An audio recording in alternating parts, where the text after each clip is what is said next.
Oke, bismillah. Assalamualaikum warahmatullahi wabarakatuh. Bismillahirrahmanirrahim. Alhamdulillah. Alhamdulillah nahmaduhu wa nasta'inuhu wa nastaghfiruh wa na'udzu bihi min syururi anfusina wa min sayyiati a'malina. May yahdihillahu fala mudhillalah wa may yudlilhu fala hadiyalah. Asyhadu an la ilaha illallah wahdahu la syarikalah wa asyhadu anna Muhammadan abduhu wa rasuluh. Allahumma shalli wa sallim wa barik ala habibina wa syafi'ina sayyidina wa maulana Muhammad wa ala alihi wa ashabihi wa man tabi'al huda, amma ba'du. Bismillah, kita lanjutkan ngaji filsafat kita. Malam ini kita nyampe di India. Sudah terlalu lama kita bosan di barat. Bulan ini kita, mungkin 1 bulanan ini kita jalan-jalan di India. Mumpung lagi tren ya. Ya, jadi daripada kamu nonton di Antv itu Bollywood Vaganza isine yo ramutu blas wis. Mending kita belajar filsafat India aja sekalian. Kita nyari yang lebih berisi. Bukan India yang populer, tapi India yang serius. Filsafat India salah satu bagian dari belahan bumi yang luar biasa. Peradaban kuno yang dikenal sebagai pusatnya spiritualitas dunia. Sampai hari ini India dikenal sebagai pusatnya spiritualitas karena tradisi-tradisi besar spiritual berawal dari sana. Bahkan Islam juga sempat jaya di sana. Yang kamu lihat tiap hari itu di Jodha Akbar itu, di era Mughal.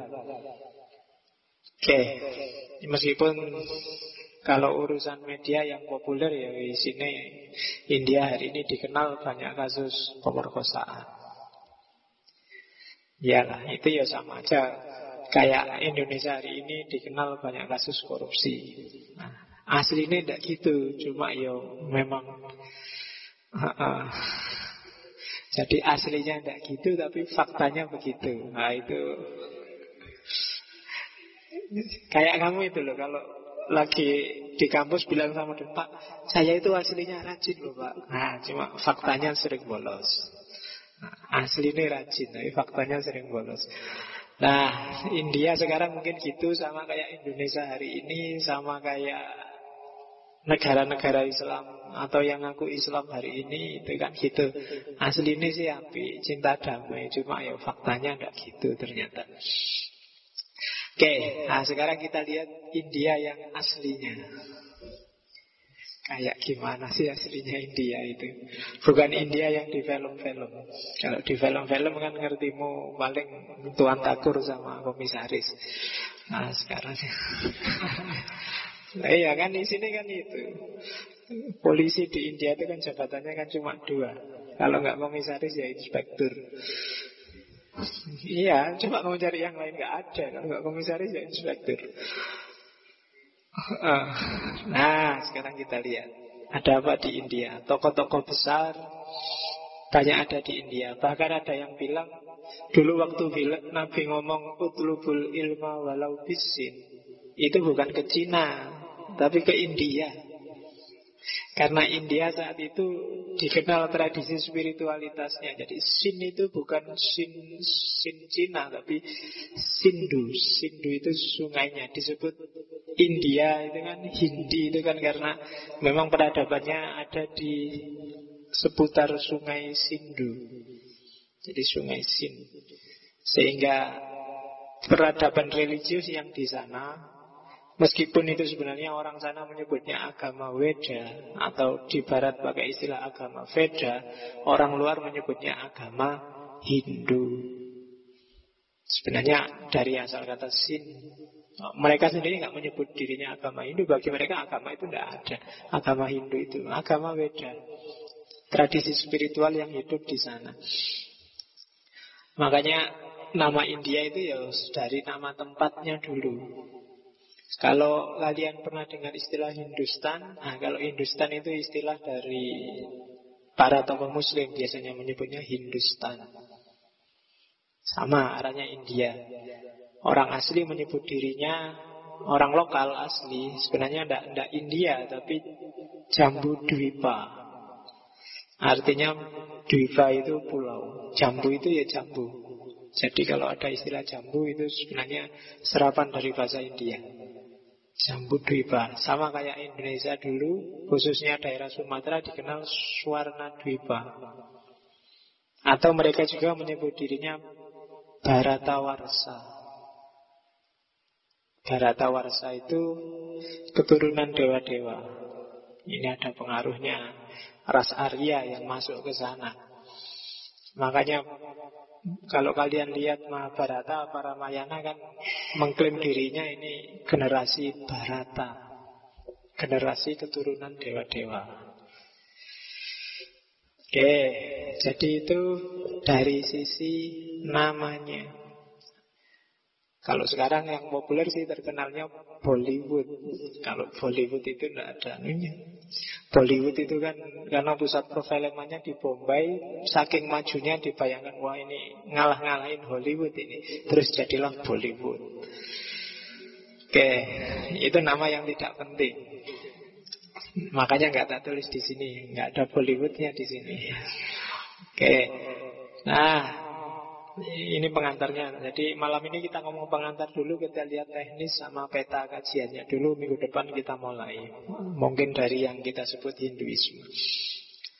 Penduduk asli sana, orang menyebutnya sebenarnya bukan yang ganteng-ganteng, yang tinggi besar, tapi yang kecil-kecil, hitam-hitam, pesek-pesek. Ras Dravida. Jangan salah, meskipun mereka kecil, hitam, peradabannya luar biasa. Menyaingi peradaban saat itu Sumeria di Iran, peradaban-peradaban besar, termasuk Yunani kuno, prafilsafat. Kalau kalian pernah dengar penemuan situs besar peradaban kuno Mohenjo Daro dan Harappa, itu kan dari sana sebenarnya. Itu peradaban orang Dravida sebelum datangnya ras Indo-Jerman yang namanya ras Arya. Jadi sebelum adanya kedatangan orang yang putih-putih, hidungnya mancung, tinggi besar, itu penduduk aslinya ya hitam-hitam, besek-besek. Tapi juga sudah maju. Hidupnya di sekitar tadi Sungai Sindhu. Nanti orang-orang Arya ini datang sekitar tahun 1500 sebelum Masehi. Jadi jauh sebelum Kristen ada ya. Ini di sekitar zaman-zaman sebelum Nabi Musa lah. Kalau eranya Timur Tengah itu orang Arya masuk ke sana. Makanya ada salah satu situs yang saya tidak tahu hasil penelitian apa enggak, bahwa di antara gurunya Krishna yang jadi jagoannya Mahabharata di era tertentu, ras belum Arya itu ya Nabi Musa. Tapi itu ya perlu dicek lagi. Kayak silsilahnya orang Bahai yang saya sebut ketika ngomong pengantar filsafat timur dulu. Jadi ras Arya ini masuk ke Dravida dan pada gilirannya menyingkirkan orang-orang lokal. Orang bukan dibasmi tapi terpinggirkan. Karena nanti mereka dominan menguasai segalanya, termasuk bikin strata sosial yang namanya kasta. Ada Brahmana, ada Ksatria, ada Waisya, ada Sudra. Nah, orang Dravida yang diinvasi oleh orang Arya ini kebanyakan nanti jadi kelompok yang Sudra.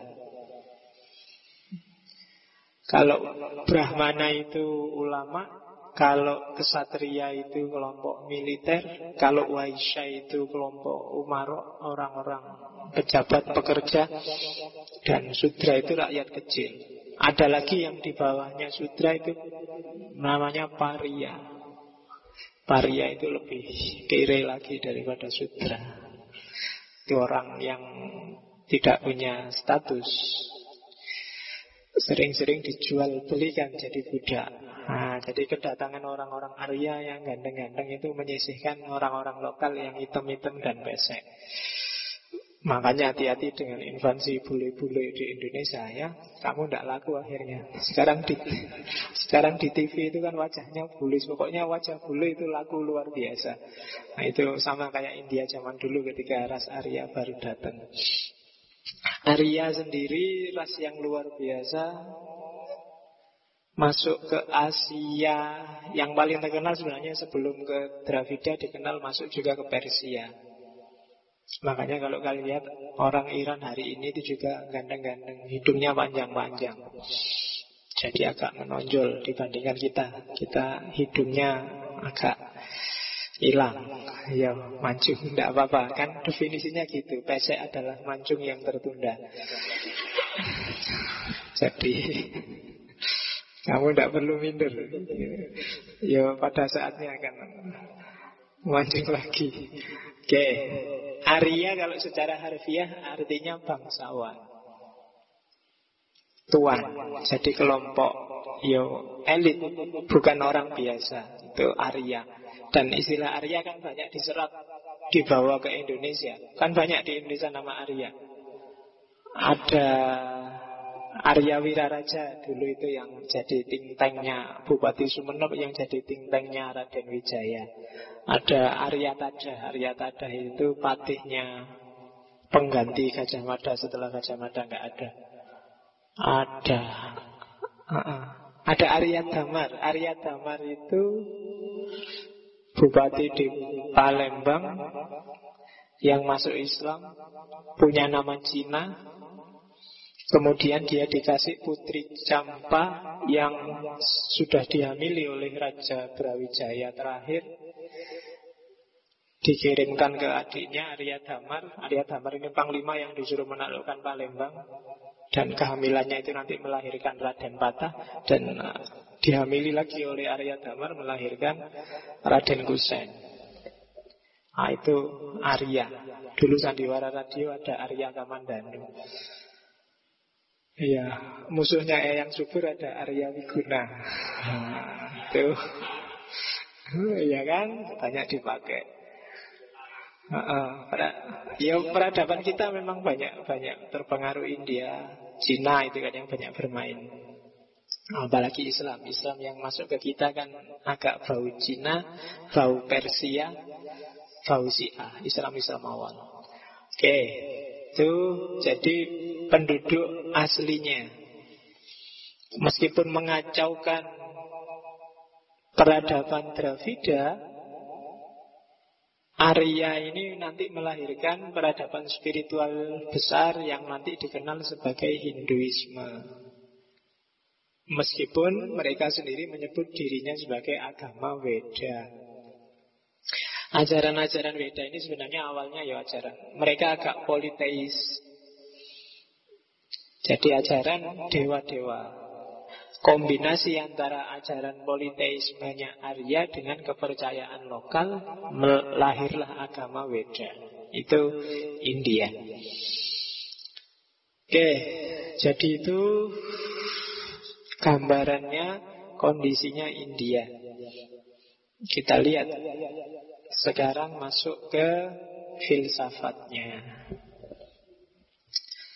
Filsafat kalau di Islam disebut hikmah, mungkin istilah yang pas dalam bahasa India itu darsana. Ya kalau dibaca pakai lidah Jawa jadinya darsono. Jangan salah, istilah darsono itu filosofis sekali. Coba anggap nama desa itu. Oke, jadi ada yang namanya Darsono di sini. Ha-ha. Iya, loh, Darsono itu coba dilihat akar katanya ya. Itu kan nanti itu yang diserap oleh bahasa Arab terus jadi belajar itu kan. Darosa ya terusu Darsono maskarnya.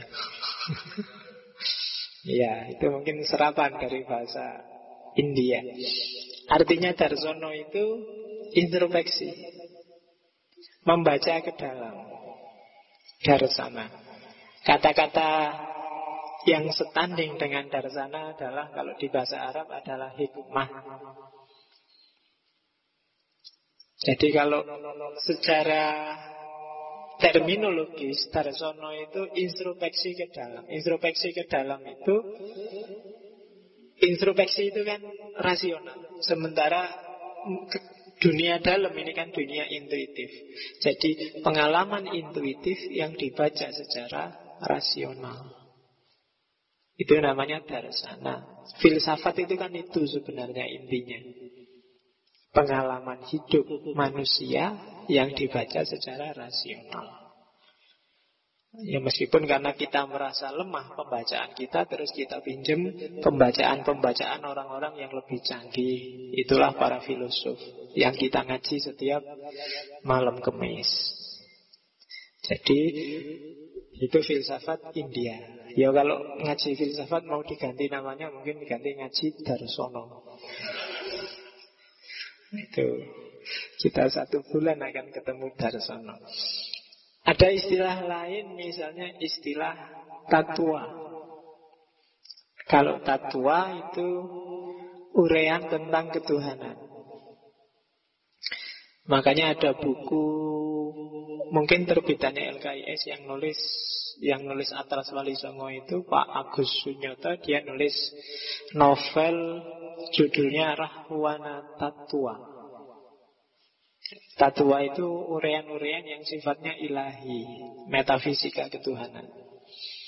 Jadi kalau kalian baca perang Mahabharata, perang Ramayana yang ditulis oleh para resi zaman itu sebenarnya di situ ada simbol-simbol dominannya orang Arya pada orang Dravida. Jadi orang-orang lokal itu kadang-kadang diceritakan sebagai raksasa, orang jelek, orang nakal, orang jahat. Sementara yang gagah-gagah, yang ganteng-ganteng, kelas Arya itulah para pahlawan. Termasuk dalam epos Ramayana dan Mahabharata. Karena sejarah kan dibikin oleh yang menang. Itulah makanya beberapa tokoh sastrawan Indonesia bikin tandingannya Rahwana Tatua itu agak kebalikannya Rahwana yang asli. Cara menarasikannya enggak semata-mata Rahwana itu jahat. Termasuk yang belesetan kayak bukunya Sujiwo Tejo itu, yang judulnya Rahwana Lala. Ya silahkan dibaca gimana, karena memang modelnya Sujiwo Tejo kan model belesetan. Terus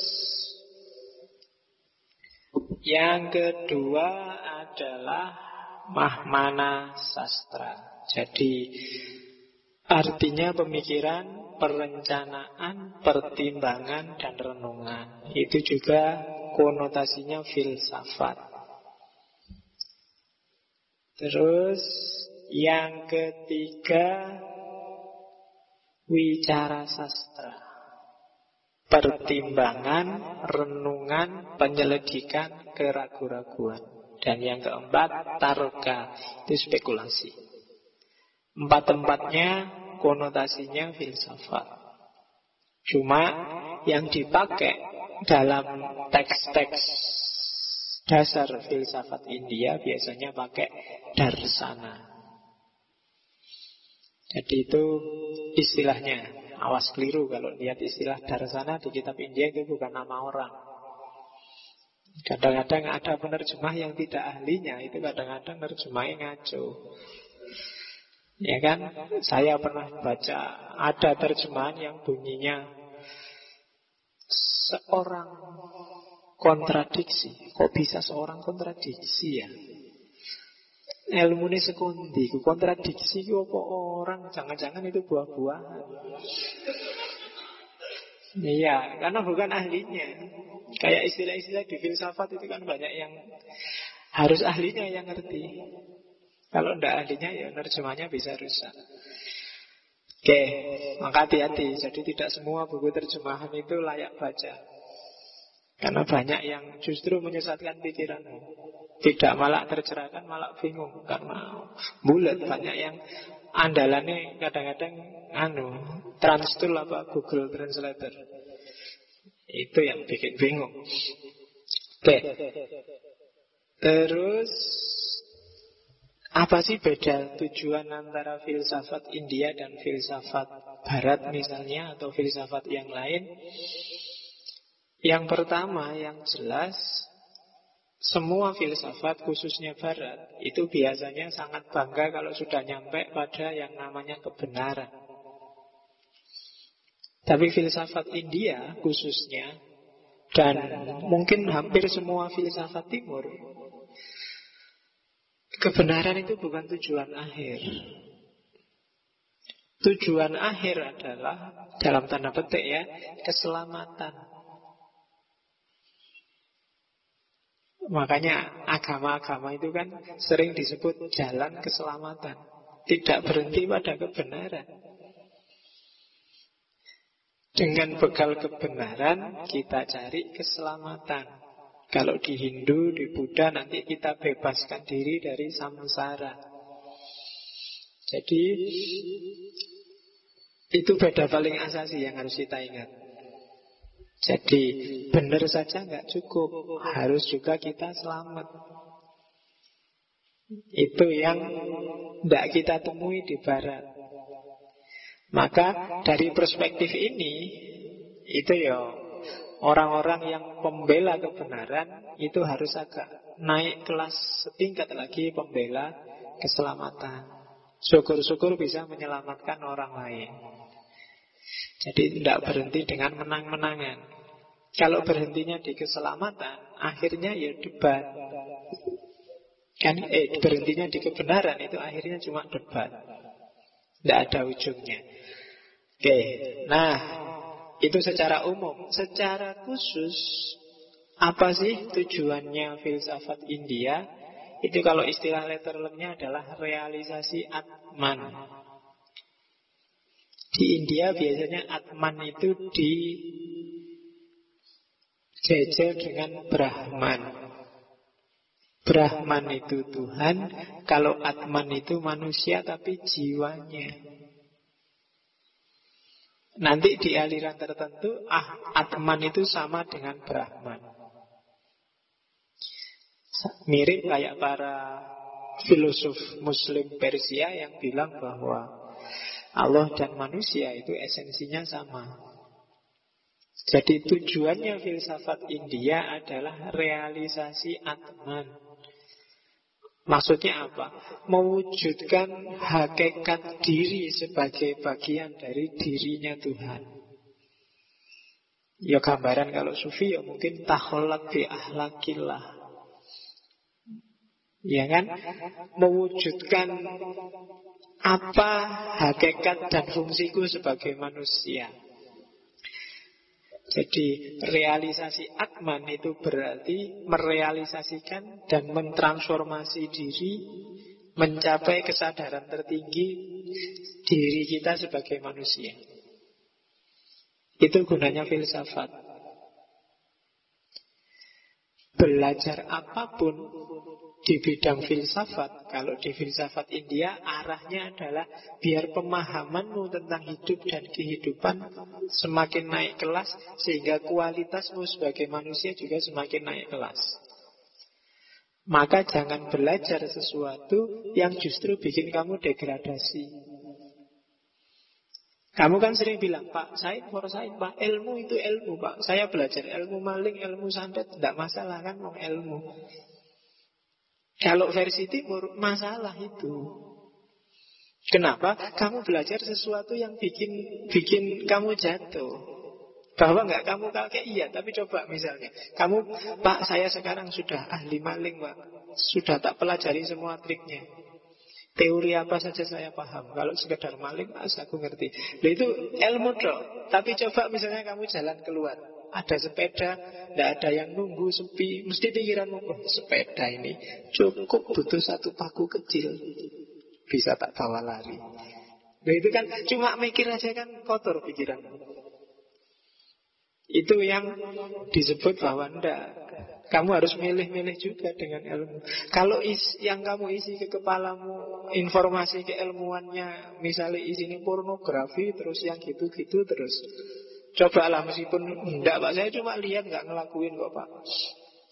Kalau nggak percaya, kalau sudah isinya itu, mau lihat temenmu sudah pakai jilbab, pakai cadar, bayanganmu mesti, oh itu seandainya dibuka, mesti ngono.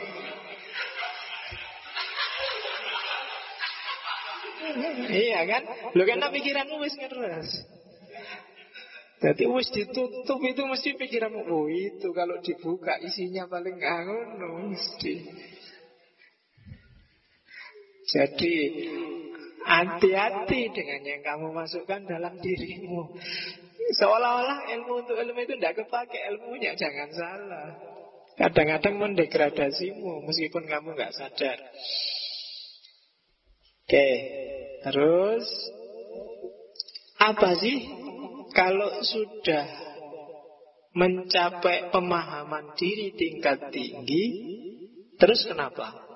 Kalau sudah mencapai pemahaman diri tingkat tinggi, kita bisa nyampe yang namanya moksa sastra. Nah, moksa sastra itu kita mengalami moksa lewat jalur pengetahuan. Kita mengalami pencerahan. Moksa lewat jalur pencerahan, kalau di Islam istilahnya adalah makrifat. Jadi makrifat itu kalau diterjemah pakai bahasa India adalah moksa sastra. Lebih puitis istilahnya. Kalau makrifat kan sekedar tahu gitu aja, tapi konotasinya adalah pencerahan. Jadi orang mengalami pencerahan itu bisa lewat laku sufistik, bisa juga lewat pengetahuan. Seperti yang dilakukan misalnya oleh Ibnu Sina dan Al-Farabi dengan falsafah masyriknya. Jadi pengetahuanmu yang tinggi itu membantumu memahami kasunyatan, kalau bahasa Jawanya, memahami realitas hakikat dirimu, memahami sangkan paraning dumati. Terus kamu biak tercerahkan. Oh, ternyata hidup itu cuma gini aja toh. Ternyata hidup itu intinya ini toh. Itu makrifat berarti. Ada kesadaran. Dan itu bisa ketemu lewat laku. Kalau di Jawa, laku itu yaitu yang disebut realisasi atman tadi. Mengungkap hakikat diri untuk menemukan kebenaran tertinggi. Inilah nanti yang dilakukan oleh filsafat-filsafat India. Ya agak mirip-mirip mungkin dengan filsafat tradisi timur yang lain, meskipun modifikasi teorinya beda-beda. Sama kayak Barat yang modern, isinya podo-podo tapi modifikasi teorinya beda-beda. Sama kayak postmodern kemarin itu, jadi karepe podo kabeh, tapi modifikasi teorinya beda-beda. Itu makanya setiap kali ganti posisi saya selalu ngasih pengantar, biar kamu ngerti gambaran umumnya dulu, baru detail kecilnya. Kamu ngerti dulu pengantar posmo, terus baru belajar satu-satu tokoh posmo. Itu lebih mudah daripada belajar tokohnya satu-satu dulu, nanti mengkoordinasi informasinya agak rumit. Tapi kalau sudah punya petanya, nanti masuk ke isinya lebih gampang. Oke, jadi itu tujuannya filsafat India. Cirinya apa sih filsafat India itu? Yang pertama adalah wahdatul wujud, bersatunya mikrokosmos dan makrokosmos, bersatunya jivatman dan paramatman. Nah, itu bahasa Jawa, belakangnya ada mannya semua. Ya, Superman, ya kan, Supratman, ada man-mannya itu. Itu makrokosmos dan mikrokosmos. Hampir semuanya arahnya ke sana. Biasanya orang ketika nyampe puncak itu orang yang sudah lepas dari kehidupan dunianya. Itu yang disebut moksa. Terus yang kedua, motifnya selalu spiritual. Spiritual itu berarti sesuatu yang non fisik, non jasad. Itu orientasinya selalu ke sana. Filsafat timur rata-rata arahnya spiritual. Meskipun nanti ada satu aliran di India yang sifatnya sangat materialis. Tapi secara umum motif berpikirnya adalah spiritualitas. Rasakan dengan filsafat barat yang motifnya adalah motif materi, meskipun mengkritik materialisme. Kalau filsafat timur, itu kadang-kadang yang diomongkan sangat jasadia, sangat jasmania, tapi motifnya spiritual. Kama Sutra itu sangat jasad, tapi motifnya spiritual. Coba kamu baca arahnya, spiritual. Dan pesan besarnya Kama Sutra adalah kamu harus beres di situ dulu, baru spiritualitasmu bisa naik. Kalau urusan itu aja belum beres, jangan mimpi spiritualitas. Bahkan dengan jalan itu kamu bisa mencapai level spiritualitas tertentu. Ya kan? Kalau level itu aja belum beres, meskipun ilmu agamamu tinggi, kamu akan sibuk mikir itu juga. Mungkin kau kawin bolak-balik, poligami, masih sibuk di situ. Level spiritualitasnya belum setanding dengan, jadi jasadnya belum beres, ya tidak bisa naik ke spiritual. Nah, itu pesannya Kama Sutra. Maka gimana caranya kamu di situ puas, selesai, tidak mikir lagi, maka lahirlah Kama Sutra. Ya silahkan dibaca. Meskipun nggak tak suruh kan kamu sudah pernah ngelirik-ngelirik. Ya. Kalau kamu masuk dibaca teksnya, kamu kan cuma lihat gambarnya biasanya. Nah, padahal di balik itu ada spiritualitas yang luar biasa. Nanti ada aliran filsafat cabangnya Hinduisme yang fokusnya pada tantra, yang kalau di Jawa masuk sebagai tantrisme, dan bisa dilacak itu di Centini, di beberapa serat, yang arahnya ke Kama Sutra, yang disebut, kalau di Centini disebut tilam sari. Hubungan suami istri itu harus beres, jangan salah. Kalau itu nggak beres, kamu nggak bisa ketawa besok. Itu vital. Oke, ya tantrisme. Dan ada aliran tertentu yang fokusnya di situ. Biasanya pakai simbol-simbol yang, coba kamu lihat di beberapa candi. Itu kan gambarnya gambar alat vital. Dan jangan salah, model-model tugu itu kan simbol-simbol tantrisme. Biasanya pakai lingga dan yoni. Lingga itu yang miliknya laki-laki, yoni miliknya perempuan. Coba lihat, semua tugu modelnya gitu kan. Kamu kenalnya Monas misalnya. Monas itu kan laki-laki dan perempuan. Yang bawah simbol perempuan, yang atas simbol laki-laki. Coba lihat, tugu di mana-mana gambarnya pasti begitu. Itu pengaruh tantrisme. Oke, kamu nyari tugu kayak gitu di Timur Tengah susah. Iya, adanya di timur-timur selatan, Asia Selatan, bangsa India, termasuk Tenggara Indonesia. Itu pengaruh tantrisme. Ada filsafat tertentu yang arahnya ke sana. Terus yang ketiga cirinya adalah introspektif. Introspektif itu berpikirnya ke dalam, tidak keluar. Intuisi lebih bermain daripada empiris. Rata-rata hampir semua pikiran timur itu cara berpikirnya kayak Plato, bahwa realitas itu sifatnya ilusi, tidak sejati, tidak abadi. Batin lebih abadi. Realitas itu sifatnya sebentar. Enaknya, indahnya, luar biasanya selalu temporer. Tapi kalau batin tidak ada batasnya. Itu makanya berpikir yang lebih abadi modelnya introspektif. Dan itu ada di semua filsafat timur termasuk India. Ciri yang keempat adalah filsafat itu selalu berhubungan dengan kehidupan nyata. Jadi tidak pernah berfilsafat yang berjarak dengan hidupnya. Filsafat itu harus tentang kita. Kita adalah filsafat. Filsafat adalah kita. Iya, sekarang kan simbolnya Indonesia kan itu. Jokowi adalah kita. Nah, sekali diganti filsafat adalah kita.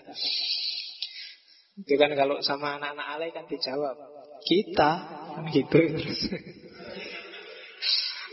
Oke.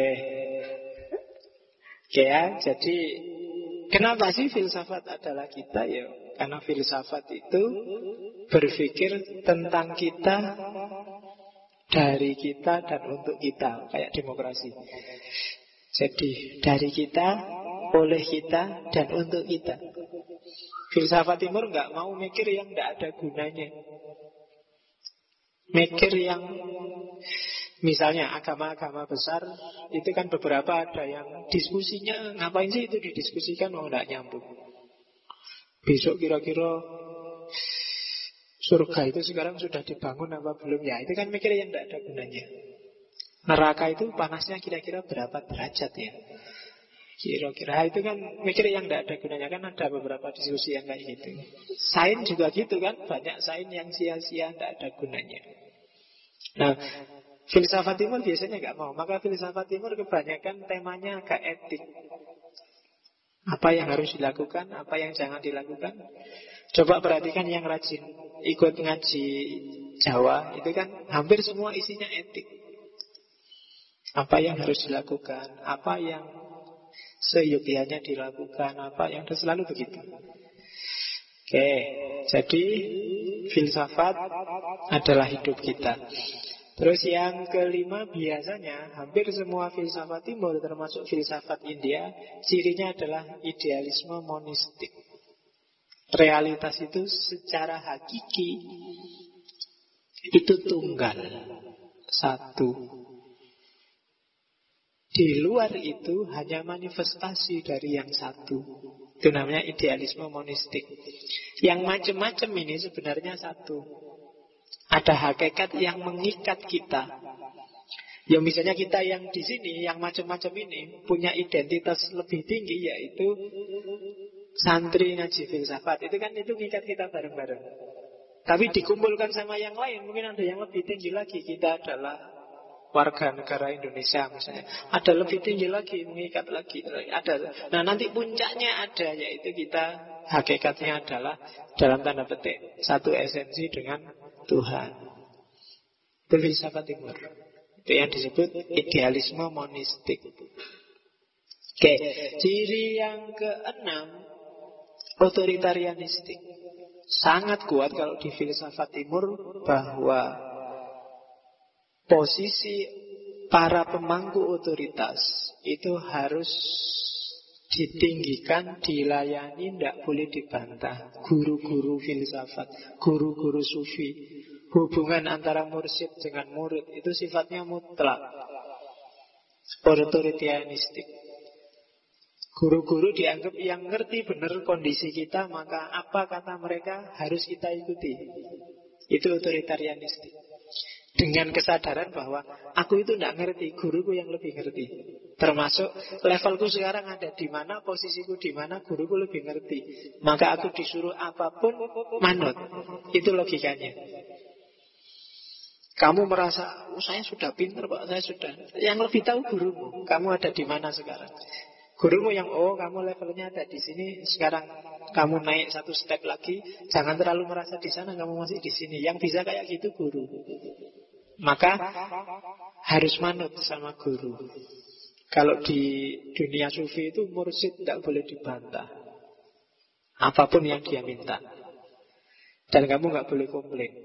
Kalau ada mursyid macam-macam, anggap aja itu muji kamu. Kan gitu kalau di sufi. Kok punya mursyid istrinya banyak, wah itu ujian. Kamu pikiranmu jadi jelek apa enggak? Nah, kamu yang tiap hari ngomong kiainya yang istrinya banyak, berarti kamu nggak lulus ujian. Nah itu logikanya otoritarianistik. Ya. Dan yang terakhir, biasanya filsafat timur itu modelnya sintesis. Tidak peduli dengan keragaman, yang diperhatikan adalah esensi yang satu.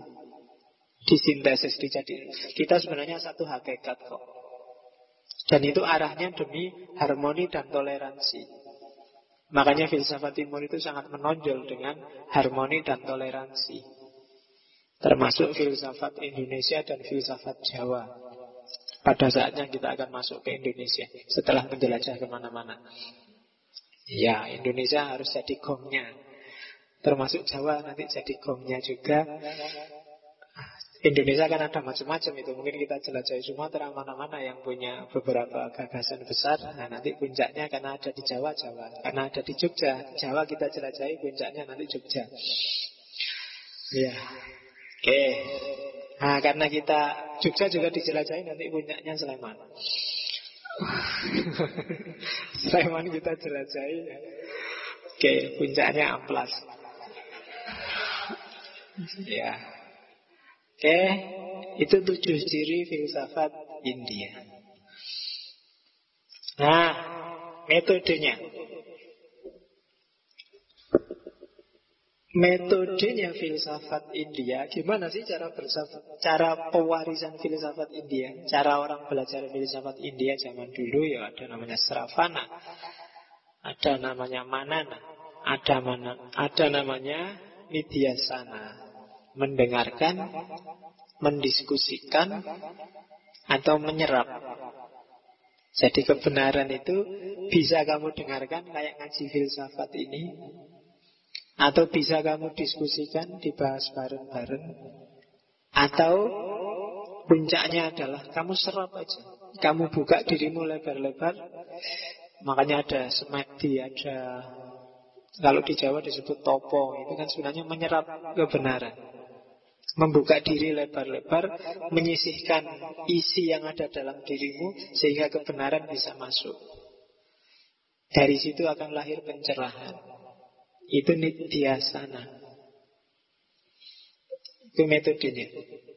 Kalau level kita mungkin butuh mendengarkan dulu, baru mendiskusikan, baru bisa menyerap. Ada orang tertentu yang langsung menyerap. Ada orang tertentu yang diskusi tidak bisa, bisanya cuma mendengarkan. Itu kalau kalian jeli, metode filsafat India ini disebut dalam Quran. Ya kan? Yang paling bawah itu bil hikmah, yang paling atas mau'idhah hasanah, dan yang tengah wajadilhum billati hiya ahsan. Jadi kebenaran agama kita itu kadang-kadang juga ada di agama lain. Maka tidak apa-apa kamu belajar agama-agama. Itu yang disarankan oleh Syed Hussein Nasr, namanya passing over. Jadi dengan belajar agama lain, kamu semakin mantap di agamamu. Oh iya, benar ternyata Quran itu. Orang India aja sejak ratusan abad yang lalu sudah ngerti teknik ini. Oh, jadi jangan takut-takut, jangan terlalu anti dengan agama lain. Kadang-kadang kita dapat hikmah itu dari yang tidak milik kita. Kalau yang dimiliki kita, karena sejak kecil kita dengar kan, kita terus bosan. Allah mesti ngerti karepe mesti ke situ. Itakullah lagi. Terus ya mesti gitu kan. Iman lagi, bosan Pak. Tapi begitu ada tandingannya. Loh iya, di luar agama kita ada yang bilang gitu. Itu kan lebih menarik. Itu yang disebut passing over. Menjelajah kemana-mana, begitu kembali kita tambah kuat. Oke, itu metodenya. Sravana, Manana, dan Nidhyasana. Sekarang periodisasi. Filsafat India mengalami 5 periode. Yang pertama tadi, kedatangan bangsa Arya ke tengah masyarakat Dravida, meminggirkan orang-orang Dravida, tapi pada gilirannya melahirkan ajaran baru yang namanya Weda. Awalnya lisan. Jadi ajaran ini sifatnya lisan. Kalau bahasa Jawa ini getok tular. sesuai kiainya masing-masing zaman itu. Belum tertulis. Nanti tertulis di era ketiga, era Wiracarita itu. Masih jauh, ratusan abad setelahnya baru ada kitab-kitab. Di awal Weda itu masih sifatnya oral, diwariskan secara sanad dari mulut ke mulut. Itu era Weda. Era ketika bangsa Arya baru masuk ke sana dan menyebarkan ajarannya. Nanti dalam prakteknya muncul aliran-aliran yang menggugat Veda, mengkritisi Veda. Tidak sepakat, tidak setuju dengan ajaran-ajaran Veda. Lahirlah aliran skeptis, termasuk Buddhisme. Termasuk yang paling terkenal skeptis itu 3: Karwakisme, Jainisme, dan Buddhisme. Itu era skeptis. Lahirnya gugatan-gugatan. Kenapa lahir itu? Karena ada anomali-anomali di tengah masyarakat. Ada kekacauan-kekacauan. Para pelaksana agama Buddha tidak konsisten lagi. Ada kerumitan-kerumitan. Mungkin pemerintahnya sudah banyak yang korupsi. Ada begal di mana-mana. Ya, maka lahirlah skeptisisme. Ya kan sekarang begal itu banyak. Oke, ya untuk mengatasi begal itu ya tidak gampang. Saya baru baca, karena harus ngaji tasawuf, saya baru baca ada seorang sufi namanya Bishr Al-Hafi. Dia punya cerita untuk mengatasi begal. Jadi satu ketika ada begal yang nggodain cewek cakep. Jadi begal di Arab abad ke-9 lah sekitar itu. Jadi ada pemuda Arab ganteng tapi nakal, begal. Satu ketika ada, di ceritanya ada gadis cantik dari Syam lagi lewat, terus disuit-suit. Disuit-suit tapi ceweknya cuek, nggak mau nggoda kok pinggir jalan. Kalau iya kan, iya beraninya pinggir jalan. Kalau berani ayo serius. Nah cewek ini nggak mau. Karena ceweknya nggak mau, terus pemudanya marah, terus ngangkat pedang. Terus ceweknya diancam, ayo kamu kok nggak mau sama aku. Nah terus orang sepasar pada ngumpul, piye ini sudah nempel di leher ini. Tiba-tiba datang Bishr Al-Hafi disebut Al-Hafi karena Hafi itu orang yang tidak pakai sandal, kakinya telanjang, karena kemana-mana nggak pernah pakai sandal. Jadi kalau masuk masjid mungkin harus cuci kaki dulu. Karena sekarang di masjid kan ada tulisannya batas sandal, biasanya gitu. Iya.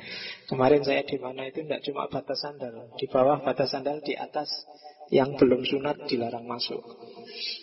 Sekarang kan ada masjid yang kayak gitu. Jadi kalau kamu belum sunat dilarang masuk. Mungkin maksudnya anak-anak kecil nggak boleh masuk. Saya sing susah kan aku. Kalau saya ke sana dianggap kecil apa enggak ya? Nanti kalau aku dianggap kecil kan tidak diperiksa. Sudah sunat belum? Oke. Allah kok sampai sunat tadi Bishr Al-Hafi.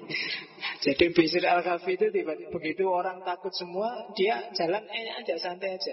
Mendekati pemuda itu terus ditepuk punggungnya sambil dibisiki. Allah lihat kamu loh. Terus ditinggal pemuda itu. Pemuda ini langsung lemes, langsung pingsan. Dan saat itu juga tobat. Nah, itu kuncinya ya. Kalau ada begal kamu gitu aja. Iya, jadi tinggal kamu deketin, kamu tepuk punggungnya terus dibisiki. Allah lihat kamu loh. Ya bayangkan aja kira-kira reaksinya gimana. Ya, ya mungkin dia malah mungkin nggak jadi ngerampok loh, nggak jadi begal loh, karena heran. Kamu waras apa enggak kamu itu? Gitu. Jadi era skeptis, era kekacauan melahirkan aliran-aliran besar sempalan. Nah, setelah era skeptis, baru lahir era namanya era Wiracarita, era Puranis. Era Puranis ini era mulai ada tradisi tulis. Mulai lahir counter-counter terhadap tadi yang mengkritik. Lahir Mengiringi era skeptis itu namanya era Saddarsana. 6 sistem filsafat. Semuanya pengembangan dari Weda. Era Wiracarita inilah nanti lahirnya Ramayana, lahirnya Mahabharata, lahirnya sutra-sutra, serat-serat kalau di Jawa. Kalau di India namanya sutra. Itu untuk nyebut kitab-kitab spiritual. Diserat ke Jawa jadi serat. Ya kan? Serat itu kan intinya. Makanya hakikat, esensi itu kan makanya disebut serat. Itu ada di era Wiracarita. Terus nanti kita ngomong sampai era ini, era ketiga. Termasuk era sempalan kita bahas. Tapi Islam dan modern kita akan bahas next time, ketika ngomong filsafat Islam lagi. Era Islam itu era Mughal. Era yang kalian lihat tiap hari di TV itu. Itu era 1200 sampai 1700. Termasuk era kejayaan juga. Peninggalan-peninggalannya banyak. Yang paling terkenal kan Taj Mahal itu. Itu era Islam. Terus era modern. Ada Gandhi, ada Rabindranath Tagore, ada Radha Krishna, ada banyak. Itu orang-orang modern. Modern batasnya ketika Inggris sudah masuk ke India. Termasuk tokoh-tokoh modern yang Islam juga banyak. Ya kan? Ada Abdul Kalam Azad, ada Ahmad Han, termasuk juga Muhammad Iqbal Ali Jinnah. Itu sebenarnya kan awalnya di India, meskipun terus misah jadi Pakistan. Karena ada konflik antar agama yang sangat kuat, terus misahlah yang Islam-Islam ke satu wilayah namanya Pakistan. Tapi itu sebenarnya ya dulu satu wilayah aja. Jadi hampir semua agama besar hidup di India. Makanya kapan-kapan kamu nonton film apa? Film Pique. Jadi film tentang logika agama-agama yang ada di sana. Meskipun kelihatan yang bikin film agak takut-takut mengkritik Islam. Karena di antara semua agama yang paling gampang tersinggung itu Islam. Ya kan, kalau dikritik kan kamu langsung marah luar biasa. Nah, hati-hati orang yang tidak tahan kritik itu susah berkembang. Itu patokannya di situ. Jadi, ya bento orang kritik kamu dengarkan. Kalau tidak cocok, ya tinggal kamu tolak. Kalau cocok, introspeksi, kita bisa naik kelas. Tapi kalau kamu anti kritik, ya kamu tidak akan berkembang. Oke, era Islam dan era modern. Nanti saya tidak akan ngomong banyak mungkin. Hinduisme tak bahas, Buddhisme tak bahas. Saya tidak tahu, mungkin nambah satu lagi apa. Saya masih mikir-mikir. Kalau mau yang agak bau perang kayak Sun Tzu, kita bisa ngomong Bhagavad Gita. Tapi kalau mau yang lebih populer di era modern, kita bisa bahas Mahatma Gandhi dengan filsafatnya. Nah, nanti kita lihat kita ngomong apa. Syukur-syukur kalau mood saya masih minat, bisa dua-duanya. Karena setelah India, nanti timur lagi mungkin Jepang. Jepang juga punya filsafat perang namanya samurai, termasuk Bushido. Karena itu cirinya timur. Kalau filsafat perangnya barat nggak terlalu menonjol. Kalau di timur-timur selalu ada samurai. Indonesia kan juga punya silat. Cuma saya tidak tahu filosofinya silat apa. Oke. Jadi itu periodisasi. Dan kita 1 bulan ini akan ketemu dengan orang-orang India. Nah, ini yang akan kita bahas. Yang pertama aliran ortodok, yang kedua aliran heterodok. Jadi saya bilang tadi 1 bulan ortodok. Yang astika itu yang hari ini kita kenal sebagai Hinduisme. Meskipun nanti minggu depan kita ngomong Hinduisme lebih detail. Kalau yang heterodok ada 3, Jainisme, Buddhisme, dan Karvakisme. Buddhisme kita bahas. Jainisme karena populasinya kecil mungkin agak kita pas. Karvakisme hari ini sudah nggak ada mungkin di India. Jadi kita kenali aja sebentar hari ini apa itu Karvakisme, apa itu Jainisme. Buddhisme kita ngomong 2-3 minggu yang akan datang. Hinduisme minggu depan. Jadi tadi setelah lahir kelompok heterodok. Heterodok itu kan kelompok yang nyempal dari yang original. Kalau di Islam, Ahmadiyah itu bagi banyak kalangan termasuk heterodok. Syiah itu bagi orang Sunni heterodok. Makanya ada buku judulnya apakah Syiah itu ortodoksi ataukah heterodoksi. Kalau ortodok berarti masih minna, masih kelompok kita. Tapi kalau sudah heterodok itu berarti minhum. Nah, apakah Muhammadiyah itu ortodok apa heterodok? Nah itu berarti apakah dia masih minna apa minhum? Kan gitu. Oke, ortodok itu kalau bahasa sananya astika, heterodok itu bahasa sananya nastika.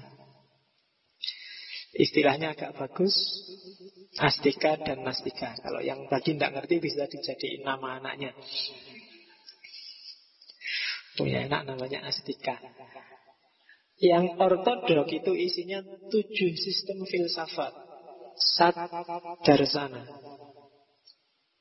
Kok 7? 6? Ya, seroto ngantuk itu ya, ngomongnya yang dipikirkan dengan yang keluar beda.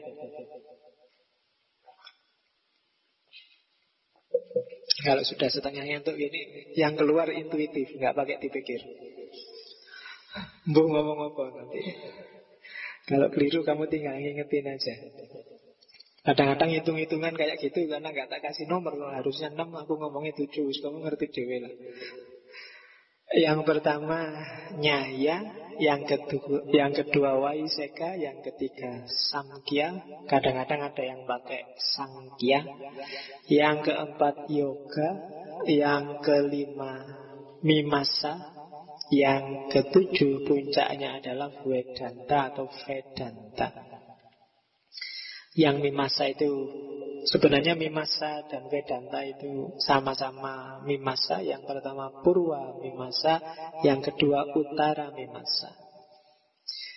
Jumlahnya 6, tapi 6 ini sebenarnya pasangan-pasangan. Sehingga secara umum jumlahnya 3. Kalau bagi orang India, Nyaya sama Vaiseka itu kayak dua sisi mata uang. Sankhya sama Yoga itu 2 sisi mata uang.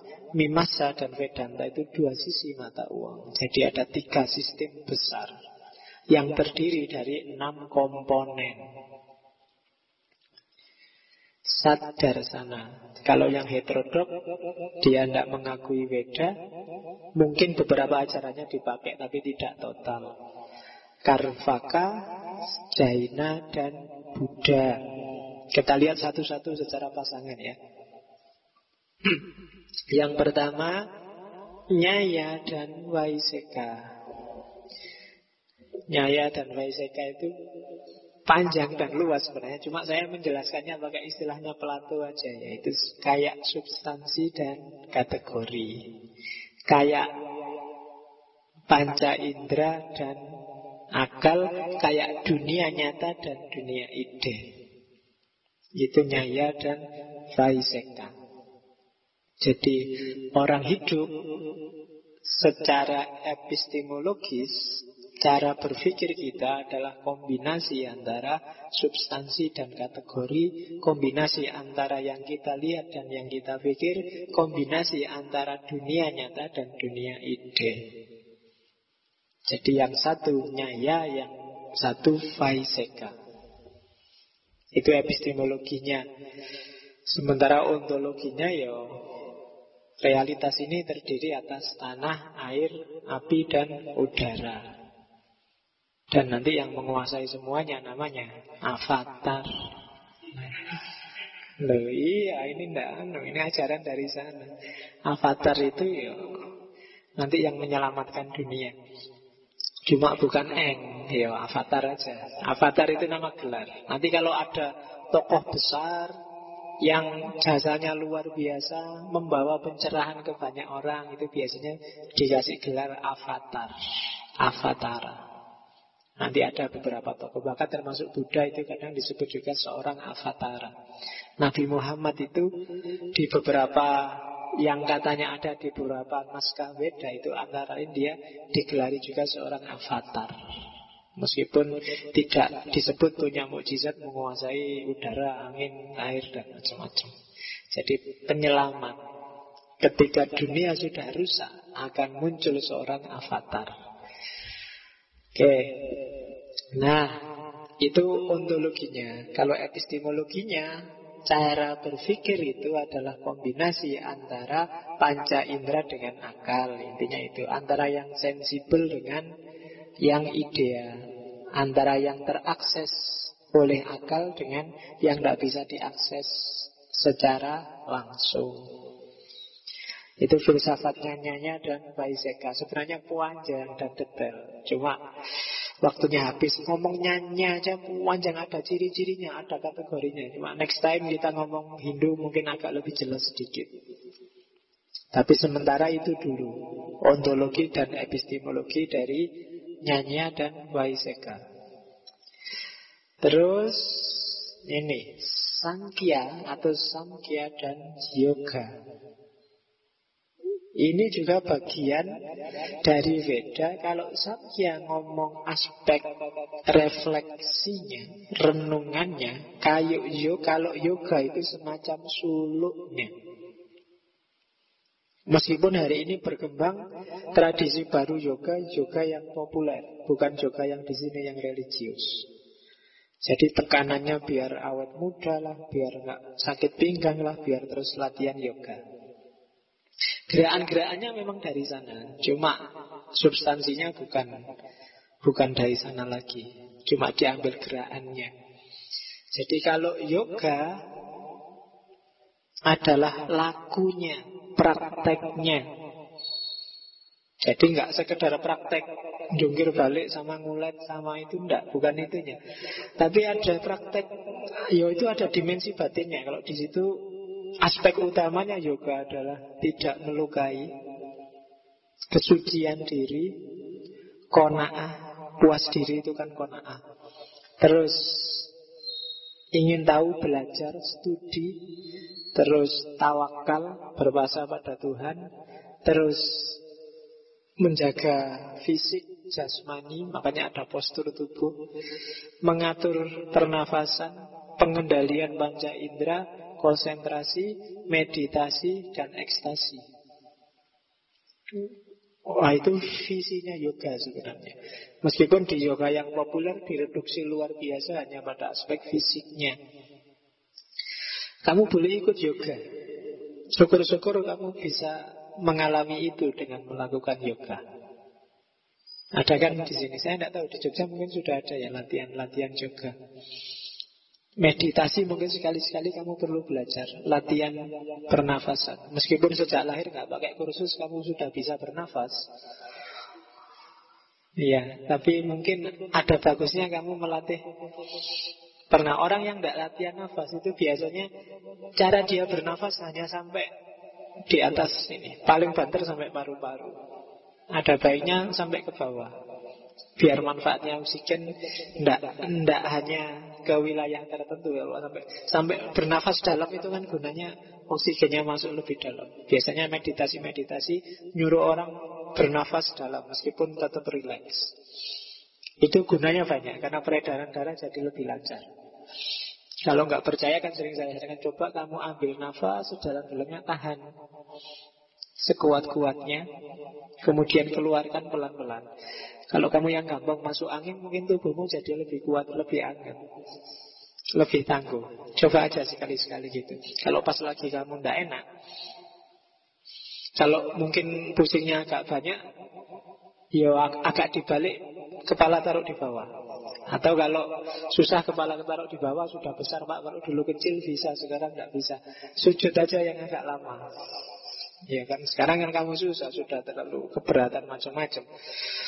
Iya, nggak bisa jungkir balik lagi. Kalau dulu jungkir balik lurus, sekarang menceng ke sana sudah nggak bisa lagi. Ambil nafas, itu meditasi dan juga ekstasi. Ekstasi itu ada nuansa. Kenapa sih kok puncaknya harus ekstasi termasuk di sufi? Ada nuansa kebebasan, nuansa pembebasan dalam ekstasi. Orang yang bisa melampiaskan dirinya secara bebas, itu kan pada akhirnya dia akan tenang. Itu yang dikejar oleh para pecandu. Tapi dia salah jalan. Ya kan? Padahal narkoba itu mahal luar biasa. Kamu cukup ikut jalurnya para sufi, jalurnya para mistikus untuk mencapai ekstasi, menemukan kebebasan yang sejati. Cuma kamu lebih milih yang mahal, akhirnya ditangkap polisi. Ya kan? Kalau sekedar mabuk itu kan murah, tinggal kamu naik Kobutri ngadep ke belakang kan sudah mabuk. Ya kan, cukup 3.000 rupiah. Kamu sudah bisa mabuk daripada beli minuman keras, kopi miring, ya mahal ya kan? Tinggal kamu nyegat aja mikrolet apa-apa. Iya, naik sumber kencono ngadep ning mburi, wis mesti kamu.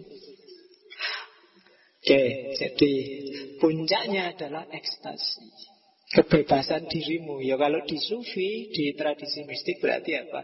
Pembebasan diri kita dari semua keterikatan duniawi. Orang yang bebas itu orang yang bahagia. Coba kamu cek, semua kegalauanmu hari ini itu sumbernya karena kamu terikat dengan sesuatu. Terikat dengan uang, terikat dengan IP tinggi, terikat dengan pekerjaan besok apa, terikat dengan calon istri, terikat dengan wakil yang mengikatmu. Kalau sudah kan, tergantung dengan HP aja kan, pada akhirnya kamu akan mengalami kegalauan karena HP. Tergantung dengan bensin, nanti kamu akan mengalami galau karena bensin. Tergantung dengan listrik, kamu akan mengalami galau karena listrik. Kalau semua itu tidak bikin kamu tergantung, kamu tidak akan galau. Listrik mati tidak kaget, tidak sumpek. BBM nggak ada ya sudah. HP kok hang, error, mati ya sudah. Itu karena nggak terikat. Tapi begitu kamu terikat, listrik mati, wah duniamu kiamat. Ya kan? Rame-rame bikin posting, rame-rame bikin WhatsApp, bikin Facebook, listrik mati, gelap, TV mati, tidak ada. Kelihatan kamu sangat tergantung. Banyak hal yang harusnya nggak menggantung, kamu jadinya menggantung. Bahkan misalnya model rambut aja, model rambut yang bagus menurut saya itu gini Pak. Akhirnya kamu ketergantungan kan, begitu rambutmu agak panjang dikit, harusnya kayak model yang biasanya dan nggak bisa di model kayak biasanya, kan kamu galau luar biasa. Ya kan, di luar bolak-balik gini-gini, pas apa urung ya mesti gitu. Itu tergantung dengan rambut, ada yang tergantung dengan baju, ada yang tergantung dengan macam-macam. Kadang-kadang ada yang aneh-aneh kan. Tidur kalau nggak pakai selimut itu nggak bisa, nggak pakai baju itu nggak bisa, nggak pakai bantal itu nggak bisa, kayak gitu. Saya punya saudara gitu kan, tidurnya harus pakai bantal itu. Jadi kemana-mana sampai jadi mahasiswa bantal itu bawa. Meskipun gambarnya dari bantal putih jadi gambar atlas dunia. Iya, tapi harus bantal itu. Nah, itu kan ketergantungan, bikin penyakit sendiri. Yoga membebaskan orang dari itu secara ideal.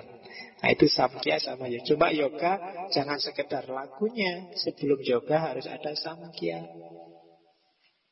Harus ada refleksinya, perenungannya. Nah, semua yang 4 tadi, nyaya sama waiseka, samkhya sama yoga, harus ditopang oleh 2 yang terakhir, mimassa sama wedanta. Mimassa itu aturan-aturan fisik, ritual, iman Islamnya. Kalau wedanta itu filosofinya. Sebenarnya belajar filsafat Hindu itu berarti belajar Vedanta.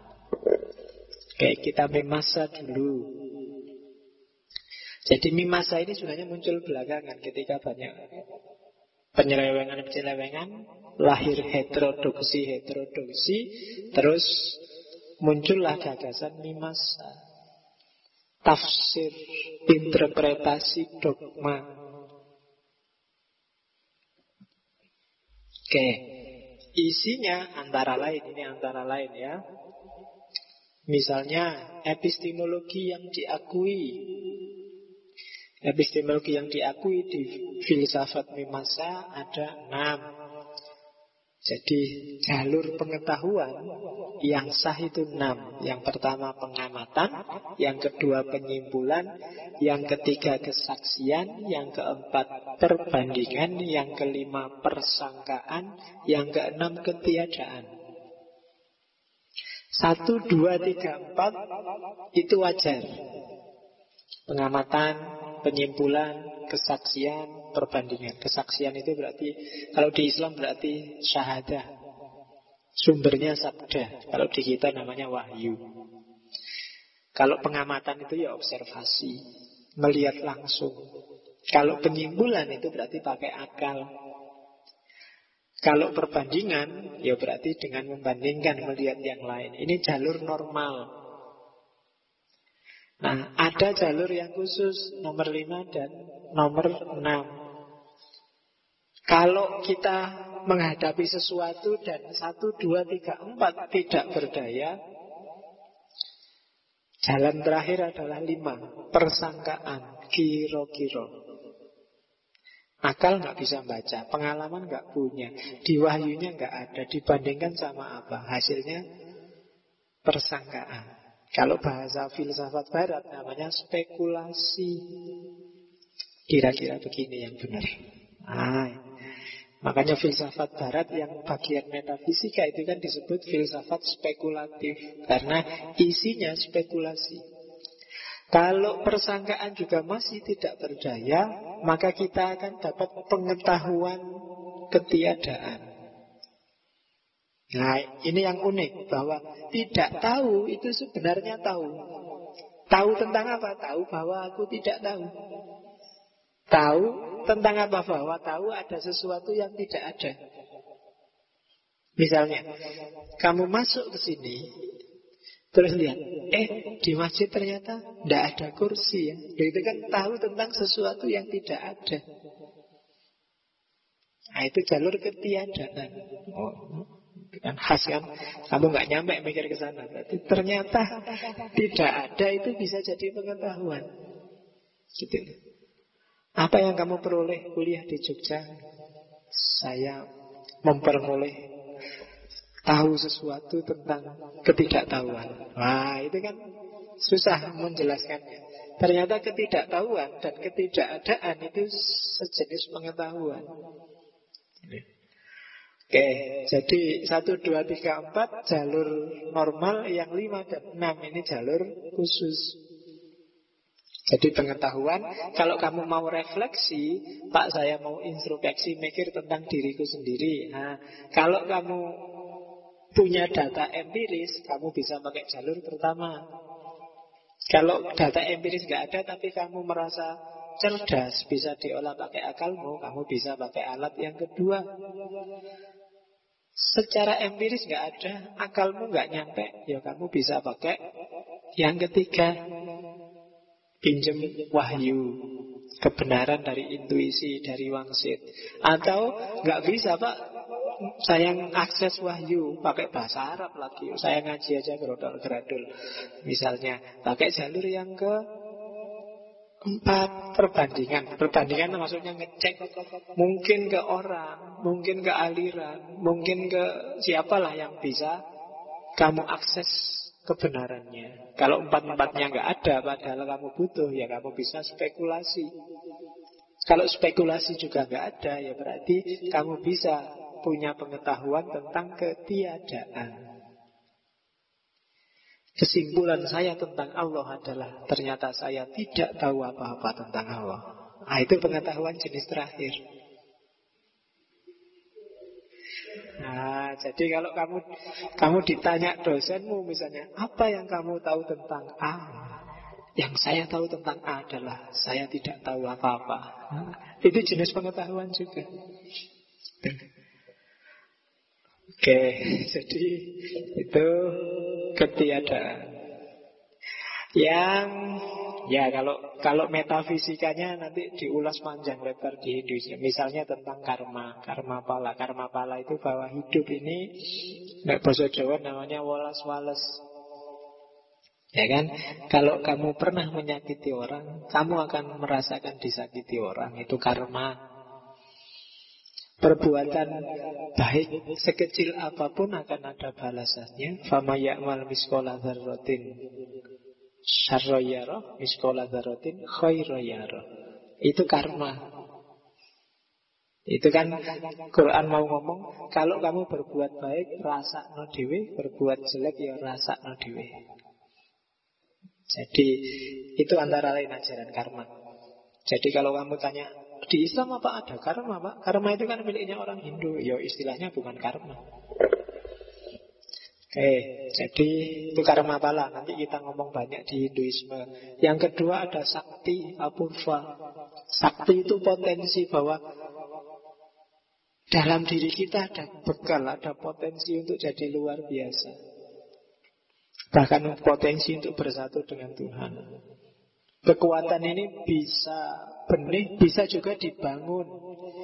Sakti itu bisa dibangun. Kesaktian itu tidak harus jadi potensi dirimu, tapi kadang-kadang juga mungkin kamu nggak punya potensi, tapi bisa dibangun. Misalnya, tak contohkan sufi aja paling gampang. Kalau kamu rajin sholat malam selama, kan ada ajaran kayak itu, sekian puluh tahun, maka kamu akan punya kekuatan apa. Itu kayak yang disebut sakti, gampang-gampangan itu. Jadi barang siapa, itu sakti itu ada hubungannya dengan karma.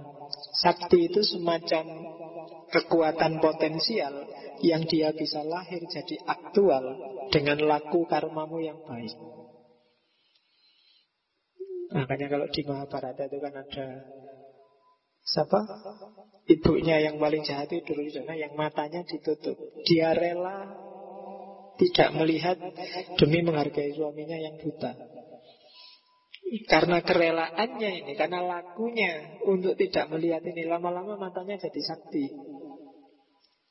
Makanya ketika terakhir perang, anaknya tinggal satu kan dia, ini kesaktian yang ada di mataku ini tak kasih ke kamu anakku. Jadi begitu tak buka, nanti aku akan lihat seluruh tubuhmu, dan tubuhmu gak akan bisa dipukuli orang, dia gak akan bisa mati. Cuma karena anaknya malu, akhirnya kan Duryodhana ini malu. Waktu ibunya buka ininya, nah, kan kelihatan anunya kan malu kalau terus ditutup, akhirnya gak kena lihat semua. Sisa yang ada di dua paha dan di tengah-tengahnya gak kelihatan. Jadilah kelemahannya di situ, di tengah-tengah. Nah itu pinternya yang bikin cerita. Ya kan, lalu ibunya kan gak pernah lihat apa-apa. Begitu lihat anaknya, waduh kan bisa pingsan. Akhirnya sama anaknya ditutup. Cuma ya resikonya kesaktiannya berkurang separuh, karena di tengahnya ketutup, nggak jadi sakti yang di situ. Itu apurva. Ada juga ajaran tentang jiwa dan macam-macam, kita ketemu minggu depan itu detailnya. Kalau etika biasanya mereka menyebutnya dharma. Dharma ini semacam deontologisnya kan, bahwa dharma itu ya memang sudah tanggung jawab kita. Perilaku etis itu bukan karena diperintah siapa untuk tujuan apa, tapi itulah yang harus kita lakukan. Dharmanya mahasiswa ya belajar, dharmanya dosen ya ngajar, dharmanya tani ya bertani. Masing-masing orang punya dharma sendiri-sendiri. Kalau dharma ini dilakukan dengan baik, orang akan naik kelas. Mungkin besok setelah meninggal, dia akan lahir kembali di level yang lebih tinggi. Syukur-syukur dia naik kelas terus di kehidupan sekarang sehingga mencapai moksa. Kalau nggak nyampe moksa di kehidupan sekarang, meninggal, nanti dia lahir lagi, tinggal melanjutkan yang tadi sudah dirintis. Cuma ketika di kehidupan selanjutnya ini dia kok nggak naik kelas atau malah turun kelas, ya nanti turun kelas lagi. Terus gitu, makanya hidup itu daur. Ini yang nanti oleh Buddha disebut samsara, memutus mata rantai karma. Karena setiap perbuatan burukmu dinilai, baikmu dinilai. Kalau kamu baik terus kamu naik kelas. Naik kelas terus puncaknya moksa. Tapi kalau naik kelasnya enggak terus, sampai kamu meninggal ya nanti lahir lagi melanjutkan kelasmu. Tapi kok lahir lagi tambah parah, kamu turun kelas lagi.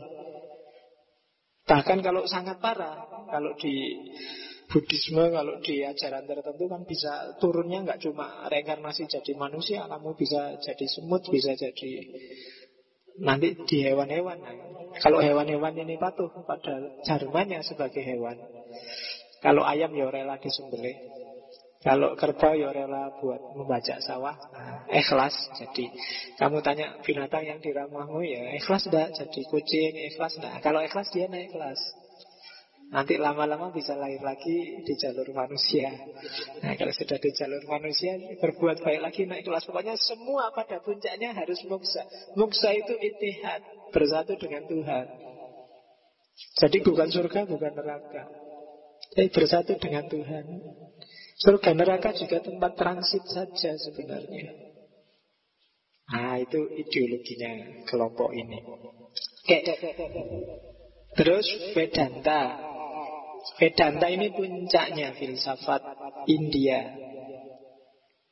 Vedanta secara tertulis merupakan bagian akhir dari kitab suci Veda, yaitu bagian Upanishad. Disebut Mimasa juga, cuma yaitu tadi Utara Mimasa, penyelidikan kedua. Terus tokoh-tokohnya Vedanta itu ada, mungkin pernah dengar namanya Sankara, ada Ramanuja, ada Madhva. Itu secara identitas. Terus ajaran Vedanta isinya biasanya non-dualisme, yang disebut Advaita. Advaita itu non-dualis, maksudnya apa? Atman dan Brahman itu esensinya satu. Mungkin pernah dengar istilah paling populer Tattvam Asi. Dia adalah dirimu, Tuhan adalah kamu. Itu intinya Vedanta nanti. Jadi dalam diri kita ada Atman. Keluarkan potensi Brahman itu, maka kamu akan menyatu dengan Tuhan. Caranya mengeluarkan apa? Mendidik Atman. Atman ini mikronya, makronya Brahman. Atman harus diwujudkan realisasi dirinya, maka dia akan bersatu dengan Brahman. Nah itu inti ajarannya Vedanta. Ya caranya ya latihan-latihan tadi. Suluknya Hinduisme. Perjalanan dari Atman menuju Brahman itu adalah perjalanan, kalau di istilahnya Hinduisme, melepas baju, melepas pelepah. Jadi dirimu itu punya 1, 2, 3, 4, 5 lapisan. Kupaslah 5 lapisan itu, kamu akan ketemu esensi dirimu. Lapisan pertama, lapisan paling luar adalah lapisan fisik. Ya kalau bahasa Vedantanya terbuat dari makanan, lapisan jasad kasar, daging, tulang, darah, itu lapisan fisik. Lewati itu.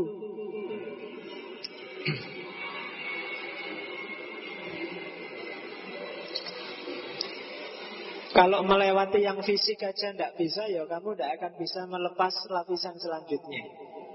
Kalau pikiranmu masih berhenti pada fisik, pada lapisan pertama, kamu tidak akan bisa naik kelas. Kalau lapisan fisik sudah nggak lagi bikin kamu galau, kalau urusan apakah kamu sudah gendut apa masih langsing nggak bikin kamu sumpek, itu kan fisik. Kamu boleh melepaskan lapisan yang kedua, lapisan energi atau prana. Prana itu hubungannya dengan daya, dengan kekuatan. Terus yang ketiga, lapisan ketiga, lapisan pikiran. Jangan terpaku oleh pikiran. Lapisan yang keempat, lapisan pemahaman, ilmu. Ilmu ini sering juga mengganggu perjalanan kita. Lapisan yang kelima adalah lapisan nafsu, lapisan kebahagiaan, nyari enak dan tidak enak. Kalau 5 lapisan ini kita kupas dan kita bebas dari 5-5-nya, maka kita akan ketemu Brahman. Atman akan menyatu dengan Brahman.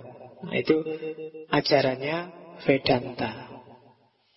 Oke, itu yang Vedanta. Jalurnya ada dua. Yang pertama puja, yang kedua meditasi. Ini ritualnya.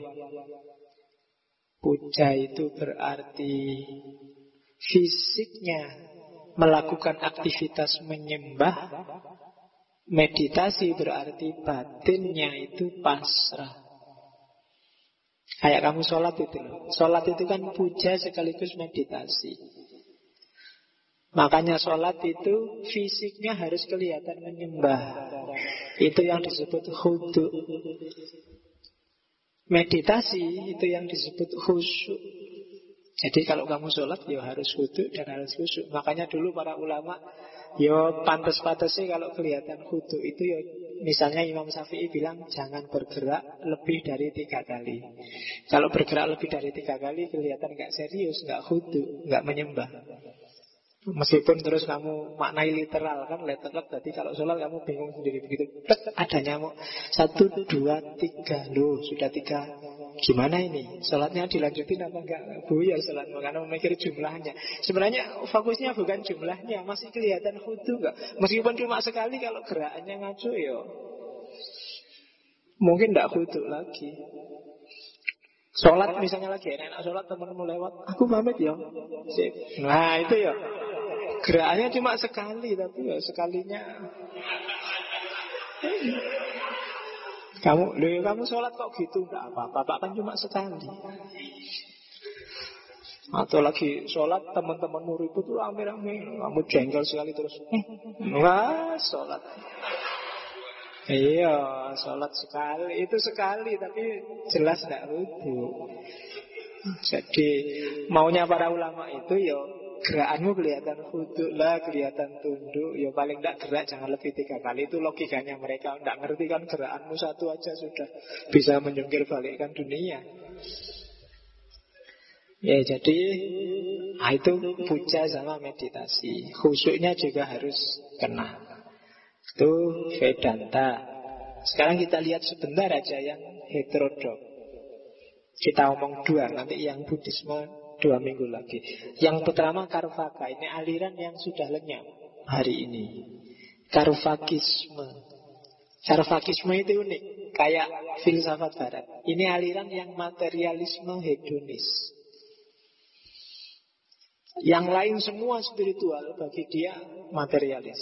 Hidup itu yang penting senang, tidak usah mikir jelimet-jelimet. Jadi bahkan bagi dia tidak usah mikir mati. Kalau ada yang tanya, ada nggak ya kehidupan sudah mati, bagi dia tidak usah dipikir, anggap aja nggak ada. Lah kok berani bilang gitu? Nggak ada buktinya. Ya kan? Apa kamu punya bukti kehidupan sudah mati? Kan nggak ada. Videonya juga tidak ada, rekamannya juga tidak ada. Semuanya masih katanya-katanya. Level pengetahuan tentang hidup sesudah mati adalah level spekulasi. Maka bagi dia, daripada capek-capek mikir yang tidak jelas, anggap aja nggak ada, daripada sumpek. Karvakisme.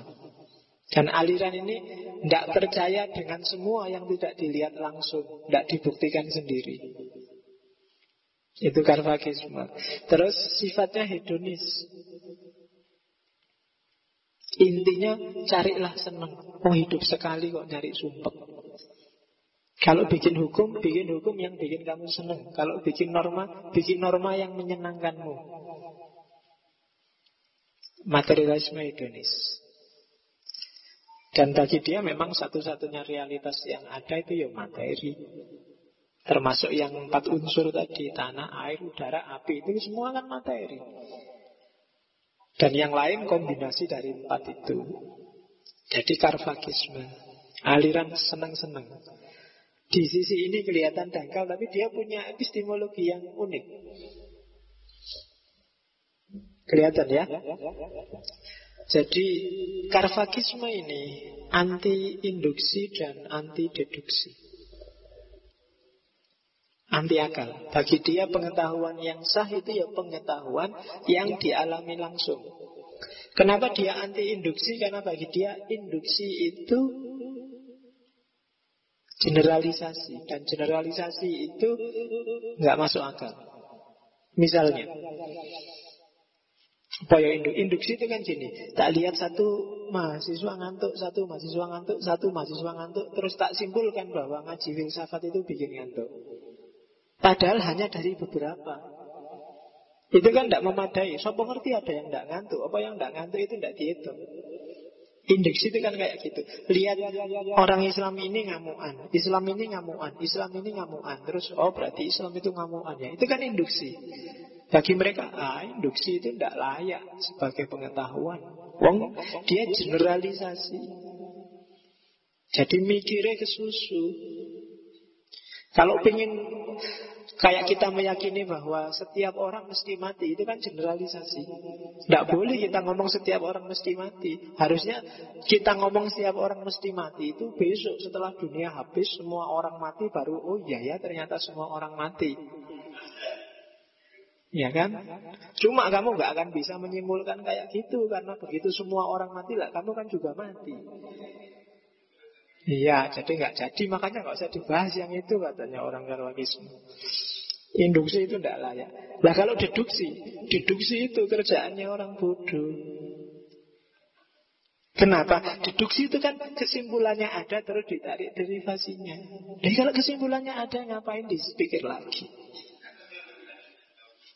Iya kan? Deduksi itu dari umum ke khusus, kesimpulannya ada, terus diderivasikan, dicari yang kecil-kecil. Itu kurang kerjaan, katanya Karwakisme. Jadi kritik luar biasa pada silogismenya Aristoteles. Tidak memadai dua pemikiran itu. Tidak usah mikirin jelimet-jelimet, katanya Karwakisme. Wong pikiran itu menjebak kok. Sering bikin rumit. Pokoknya kita alami langsung, kita lihat langsung, nyari yang enak yang mana, yaitu yang kita ambil. Karwakisme. Oke. Terus ada lagi aliran yang luar biasa, namanya Jainisme. Bedakan sama Zen ya. Beda, kalau Zen Buddhisme itu nanti ajaran Buddhisme yang masuk ke Cina, ketemu ajaran Tao, terus melahirkan Zen. Kalau ini Jainisme berasal dari kata Jina, bukan zina loh ya. Ya, ini bukan zina tapi Jina. Zina itu berarti menaklukkan ketamaan dan hasrat. Kebalikannya zina. Kalau zina kan mengumbar hasrat. Kalau zina, itu menaklukkan hawa nafsu. Jainisme anti dengan Weda, tapi ada beberapa ajaran Weda yang dia ikuti. Di situ tak kasih ilustrasi. Ada dua kelompok Jainisme. Ada satu kelompok yang telanjang. Ada satu kelompok yang pakai jubah tapi warnanya putih. Yang itu waktu Alexander the Great menaklukkan India, itu dia kaget karena lihat orang-orang telanjang. Maka digelarilah itu filosof telanjang. Pikiran-pikirannya sangat filosofis tapi orangnya telanjang. Nah, itu kan luar biasa. Jadi ternyata orang pintar dan orang cerdas itu tidak selalu pakai baju. Telanjang juga boleh. Dan dia punya dasar untuk telanjang. Jangan salah, beberapa filosof romantik barat di era romantisisme juga ada yang punya ideologi telanjang. Karena telanjang itu lebih murni, lebih asli, lebih sejati, tanpa polesan. Aslinya gitu. Kalau ada panu ya kelihatan panunya. Kalau ada, ya kan? Tapi kalau pakai baju kan orang bisa ketipu sama baju. Maka untuk menunjukkan jati dirinya dia tidak pakai baju telanjang. Kalau perutnya gendut ya kelihatan gendut, tidak apa-apa. Dan sampai hari ini kan ada kan, kalau di Inggris itu ada kampung namanya kampung nudis. Semua orang di sana telanjang. Jadi kalau kamu mau masuk ke sana dan pakai baju, mungkin kamu nggak diperbolehkan, kecuali kamu nyopot bajumu dulu. Cuma kalau kamu masuk ke sana mungkin gawat. Karena yang lain sudah biasa telanjang, santai aja. Kamu yang pontang-panting. Iya. Jadi ada. Oke. Jadi itu Jainisme.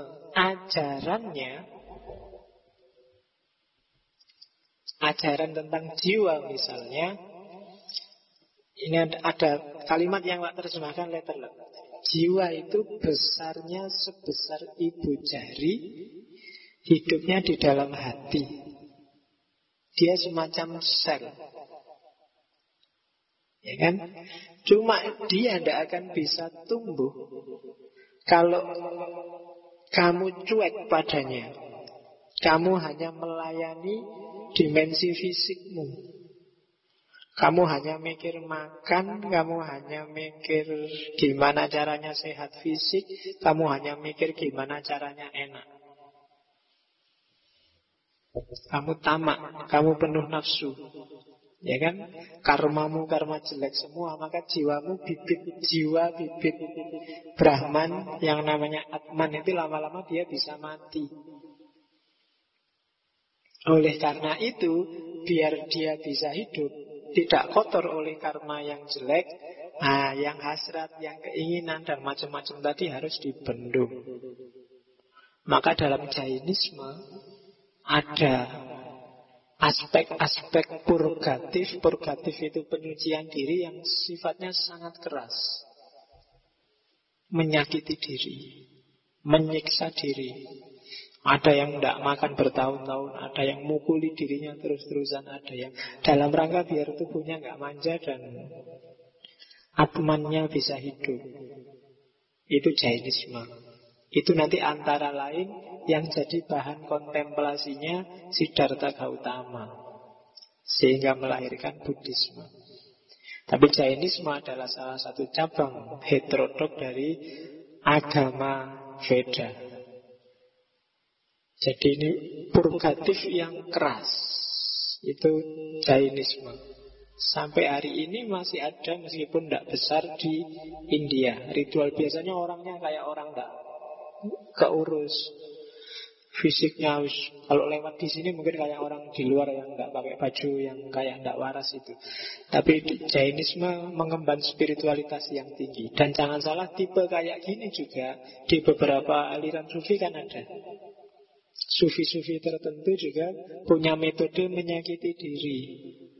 Bahkan kadang-kadang kalau gayanya ada yang kayak orang gila, gayanya ada yang kayak orang sakit-sakitan, gayanya itu kan sufi. Tujuannya apa sih? Menyiksa diri biar nggak manja. Jadi kita itu kan sering manja. Tubuh kita, pikiran kita itu manja. Selalu kita turuti. Dan kita melupakan tuntutan yang lebih esensial, yaitu tuntutannya jiwa. Itu yang digelisahkan oleh orang Jainisme. Ya mbok jangan dimanjakan. Kalau Islam kan maunya agak moderat, jadi jangan dimanjakan, tapi jangan terlalu dicuekin. Maka kita sebulan disuruh berpuasa. Itu sebenarnya jenis purgativa, melatih diri. Makanya tujuannya puasa kan menahan diri biar hasratnya nggak ngamuk terus, biar nggak ambisius terus. Makanya kalau pemuda yang hasratnya tinggi disuruh puasa. Maksudnya disuruh puasa itu latihan menahan hasrat, bukan menunda hasrat. Kalau puasa maknamu menunda hasrat, ya puasanya selesai kumat lagi. Sama kayak kamu Ramadan, itu kadang-kadang pengeluaranmu lebih banyak dari hari biasa. Ya benar siangnya nggak makan, tapi habis maghrib sampai subuh pengeluaranmu ngalah-ngalahi hari-hari biasa. Itu namanya cuma menunda hasrat. Puasa itu bukan menunda hasrat, tapi mengendalikan dan menahan. Dilatih terus sebulan, harusnya setelah sebulan terlatih kamu mengendalikan. Tapi ternyata yang seharusnya tidak selalu sama dengan kenyataannya. Oke, terus ya, kalau yang epistemologinya standar. Cuma kalau yang aspek pengetahuan Jainisme membedakan pengetahuan ada dua. Ada pengetahuan langsung dan ada pengetahuan tidak langsung. Pengetahuan langsung itu bukan pengetahuan panca indera, tapi pengetahuan intuitif. Jadi pengetahuan yang kalau di Sufi namanya ilmu huduri. Jadi ini yang bagi Jainisme epistemologi yang puncak. Derajatnya lebih tinggi, yang ngalami langsung, bukan yang deskriptif dan teoritis. Itu kekhususannya epistemologi Jainisme. Dan terakhir Buddhisme. Kita ketemu 2 minggu lagi untuk Buddhisme. Minggu depan kita ngomong dulu, mematangkan dulu persepsi kita tentang Hinduisme. Jadi paling tidak dari pengantar hari ini teman-teman bisa menangkap kayak gitu loh wajahnya filsafat India. Jadi nggak sama dengan yang di TV-TV hari ini. Tidak sekedar joget dan nyanyi, tidak sekedar kalau perang nangis, kalau jatuh cinta nangis, kalau seneng nangis. Tapi ada nilai filosofi yang luar biasa. Meskipun yang bawa awalnya orang-orang Arya. Ya kan kalian masih ingat bahwa di antara ras Arya yang merasa tinggi dan bahkan merasa paling tinggi sedunia kan Hitler. Makanya Hitler itu punya lambangnya Nazi itu kan model swastika. Sama dengan ajaran agama Hindu. Coba cek simbolnya Hindu sama simbolnya Nazi. Itu sama model swastika. Kayak huruf Z dibolak-balik 2 itu. Karena dua-duanya memang simbol dari ras Arya, ras yang kelas tinggi, dengan ajaran-ajarannya termasuk Hinduisme. Bagi yang tertarik Hinduisme, silahkan kamu jelajahin nasnya, teksnya. Dan dia punya narasi luar biasa tentang dunia spiritual, termasuk tokoh-tokohnya, termasuk nabi-nabi dengan nama yang khas Weda, termasuk Nabi Muhammad. Kalau Nabi Muhammad karena eranya belum datang, modelnya ramalan. Tapi untuk nabi-nabi yang lain seperti Ibrahim dan lain-lain, dia punya istilah dan nama-nama sendiri. Kalau ada waktu, kalau di sini ada mahasiswa perbandingan agama, bisa dijadiin komparasi. Meskipun hari ini masih kontroversi, karena biasanya yang Islam-Islam kan nggak terima kalau digituin. Pokoknya Islam itu harus original, asli, dari Arab. Ya. Oke, kalau ada nama yang nggak bau Arab, itu enggak.